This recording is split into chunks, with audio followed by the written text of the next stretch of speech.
BCom भाग 3 सत्र 6च्या advance accountancy paper 3 मध्ये 16 गुणांचा प्रश्न चुकल्यानं 11,000 विद्यार्थ्यांना फटका बसलाय। शिवाजी विद्यापीठानं या विद्यार्थ्यांची संबंधित विषयाची परीक्षा बुधवारी सकाळी 10:30 ते दुपारी 12:30 या वेळेत पुन्हा घेण्याचा निर्णय घेतलाय। विद्यापीठ प्रशासनाच्या नियोजनातील चुकीचा त्रास विद्यार्थ्यांना का असा सवाल करत युवा सेनेनं विद्यापीठाच्या परीक्षा भवनासमोर निषेध व्यक्त केला।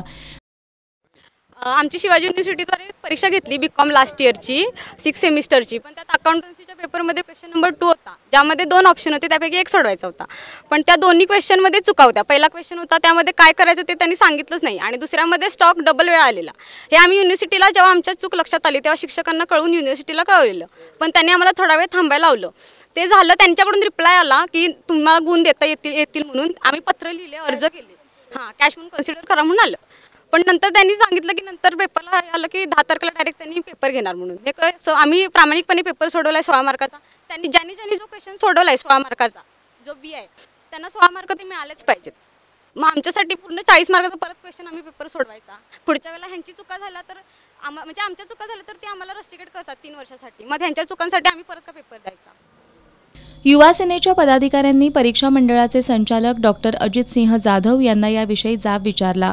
यावेळी विद्यार्थ्यांनी कोणत्याही परिस्थितीत ही परीक्षा परत न घेता चुकीच्या प्रश्नाचे गुण देण्यात यावेत अशी मागणी करत फेरपरीक्षेला आम्ही बसणार नाही असा निर्धार या विद्यार्थ्यांनी व्यक्त केला। डॉक्टर जाधव यांना याबाबतचं निवेदन देण्यात आलं।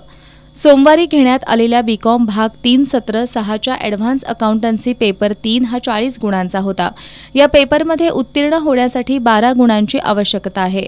मात्र या पेपरमधील तब्बल 16 गुणांचा प्रश्न संभ्रम निर्माण करणारा असल्यानं विद्यार्थ्यांना या प्रश्नाचे सरसकट गुण देणं गुणवत्तेच्या दृष्टीनं योग्य होणार नसल्यानं फेरपरीक्षेचा निर्णय घेतल्याचं डॉक्टर अजित सिंह जाधव यांनी सांगितलं। युवा सेनेच्या माध्यमातून विद्यार्थ्यांनी व्यक्त केलेल्या भावना परीक्षा प्रमाण समितीसमोर ठेवू असं सांगितलं। यावेळी युवा सेना जिल्हा प्रमुख मंजित माने, शहर युवा अधिकारी योगेंद्र माने, शहर समन्वयक बंडा लोंढे, चैतन्य देशपांडे, रघु भावे, शहर चिटणीस प्रथमेश देशिंगे, उपशहर प्रमुख लतीफ शेख, कीर्तिकुमार जाधव, महेश पाटील, नवनाथ कानकेकर, यश लोंढे, अजय कांबळे, युवती सेनेच्या अमृता मादिमगिरी यांच्यासह विद्यार्थी उपस्थित होते।